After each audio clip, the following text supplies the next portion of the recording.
You know, I won't have this opportunity much longer. Reason being, we sold the Cappuccino. But while we do have it for a few more days, we're going to be comparing these two units. These two cars represent the A, B, C, D of Japanese sports cars, in that it would be the AutoZam AZ1 by Mazda / Suzuki Kera, the Honda Beat, Suzuki Cappuccino, and the Daihatsu Copen. And funnily enough, we were kind of on our way to that. We had these two, which are my personal vehicles. We had a customer on a Copen, and I wasn't gonna buy it, but I was at least gonna go sit in an AutoZam AZ1 that we have locally here at a dealership in my prefecture, but that all fell through. But either way, it was funny that we had almost 3 out of 4 of them. So let's just look at these two cars as they stand, because actually, man, it's sad, but that's going out. But that's a video for another day. This is the Beat. This is the Honda Beat. This is an NA with Murtec, which is basically VTEC. This is a rear engine, rear wheel sports coupe with a retractable manual soft top. That was a really big job, because this thing I got from OEM Honda. This whole top was close to the same value of the car. The car was about $1,000 for the shell and the engine, of course, but I say shell because the engine wasn't working and the top was damaged, and we'll do a historical recap one of these days. Very fortunate that the power windows work, and everything actually works in here minus the speedometer. We'll get to that in a second. These wheels are not OEM. These are Bridgestone RS7 wheels with a staggered setup, and that means the rears are 14 and the fronts are 13. I'm taking these off before I sell it, because the stock Honda Beat wheels are awful. They just look like Steelies with a bunch of circles, because they know people that are going to buy this car are going to put their own wheels on it. So they don't need to give you good wheels, but I want those wheels.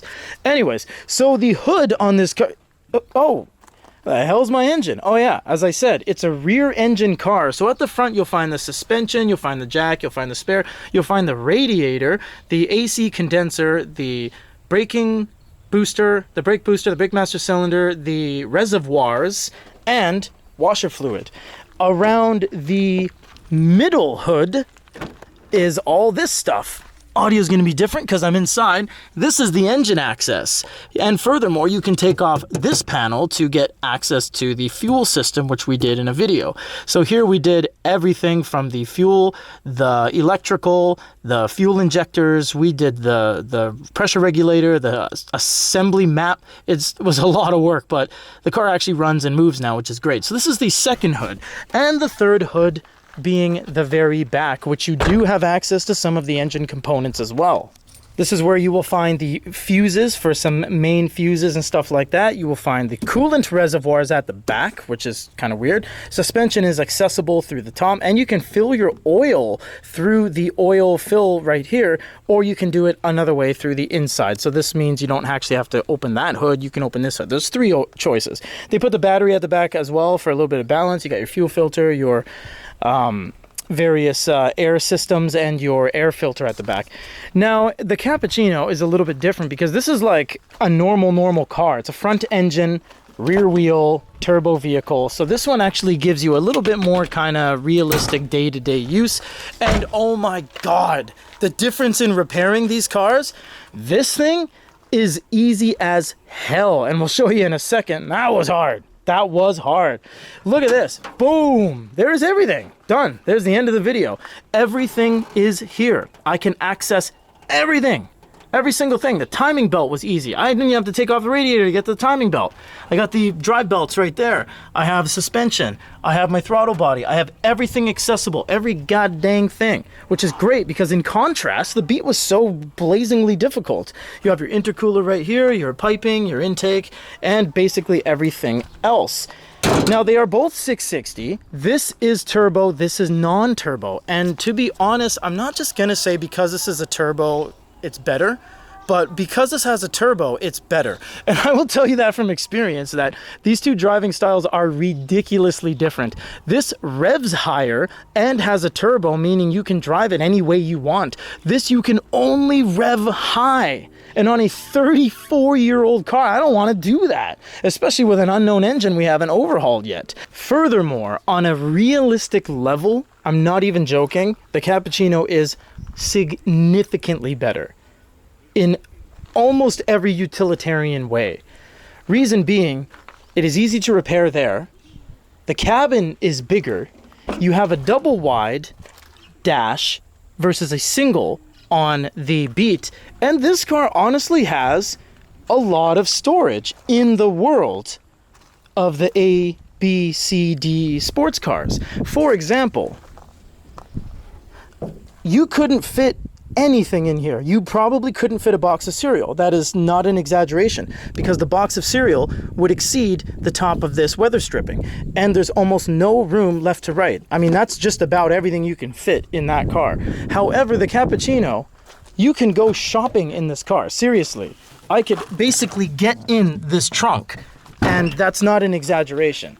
This has enough room for a microwave at the back. The Beat has a little bit of a parcel shelf once you put the cover back, but even then, there's not a lot of room between the actual engine cover and the top, and you can't put the top down if you have stuff there. However, on the Cappuccino, you have a huge parcel shelf right back here. I've put 2 bags of groceries on either side here. You can still take the top off. I will give the Beat credit in one thing.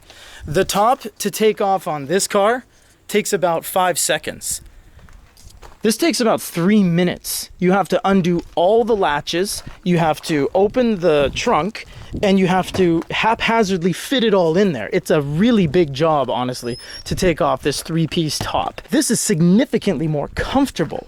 Now, what I found interesting is when I park these next to each other, they're basically right next to each other in terms of the wheels. And if you notice, this is further back than the Cappuccino, and this is further front than the Cappuccino. I didn't know this was a longer wheelbase. I thought this was a short little dude, but honestly, it's a longer car as well, which I truly like the shorter wheelbase. It just feels a little bit more finicky and notchy, and that's just my personal daredevilness coming out of it in this car. But neither of these have any safety features. They don't have ABS, they don't have stability control, they don't have airbags. This doesn't even have power steering.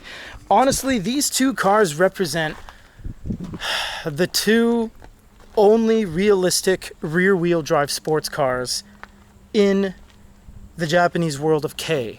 And what I mean by that is the Copen, although a very good car, I do want one of those, a very good car, and I've driven those, is front-wheel drive. It just feels a little less nimble. And the AutoZam AZ1, well, let me tell you about that. I haven't driven one, because that is a $35,000 car. And it is rear-wheel drive, it's got gull-wing doors and all that crap. These are the only ones you're going to be getting. Honestly, take my word for it. I've owned both of these, I've driven both of these, I've had both of these, and I've repaired both of these. These two represent the only ones you would want. I would never choose this. 10 times out of 10, I would choose that. This isn't sponsored by Suzuki like we have sponsors. I got nothing against Honda. I've had Del Sols, CRVs, Civics. I've had all sorts of Hondas in my day. CSX, like Acuras. I have had lots of Suzukis as well. I have no brand loyalty. I don't believe in having a loyalty of brand, because I'm not using something that someone else made as a way to express my individuality. That doesn't make sense. I like the Cappuccino because in every single measurable metric, it's better. It handles better, it revs better, it sounds better, it has more power. I believe the stopping power to be a little bit better on this one as well. I think it looks incredible. The proportions are great. It has a good roof line. It's realistic. It's livable. I've driven this to 12 prefectures. I've driven my son to school in this through his preschool career. This has been my daily. This has brought me to Tokyo.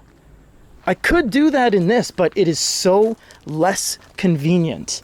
And I promise you this is impartial. I got nothing against or for either of these two brands. But looking at them, I just can't see a world where I would buy a car that is underpowered, difficult to repair, harder to drive, less of an engaged cabin, when I can just get this and it's better in every way.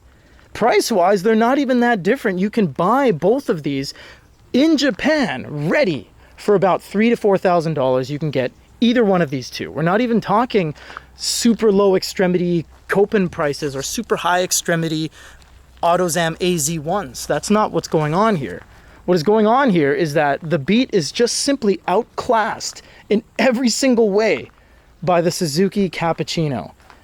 I kid you not, this is a glorious vehicle. This is really cool. I love cars. I love all cars. I drove a PT Cruiser for 9 months. Yeah, let that sink in. I had 3 of those. This is a great, nice kind of spaceship, streamlined, edgy, chiseled car that breathes through the back and drives from the rear, and just, it's so cool and modular how you have this triple hood setup and this canary yellow. Thank God we got the promotional color.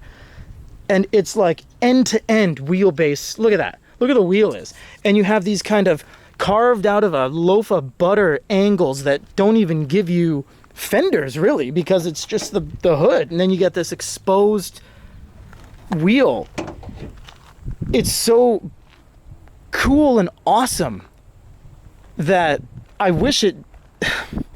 In the world of Kei, dude, I wish it had a turbo. I'm not even kidding you. Turbo's not everything, but in Kei cars, oh, you better believe me. I've had turbo Kei cars, I've had NA Kei cars, and turbo seems to be everything because the Kei world is limited to 660cc. 660, 660, 660, 660, 660. Everything.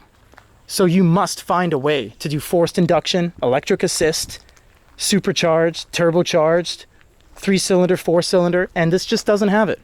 I've felt it, I've repaired it, I've owned it, and that's it. This is the Beat and Cappuccino. It's interesting, as a off-script thing here, that I'm born and raised in Vancouver, and I've always seen these cars, and I've never had the capabilities or the land or anything to get them realistically in van, because it's just such a strenuous place to live, Vancouver. It's, you know, travel brochure aside, it's not good. And that I am here, that I can, look at this, I touched both of these at the same time. Look at that. That's the first time I did that. It's very fortunate. Very fortunate. That's the game. That's what it's all about, doing what you love.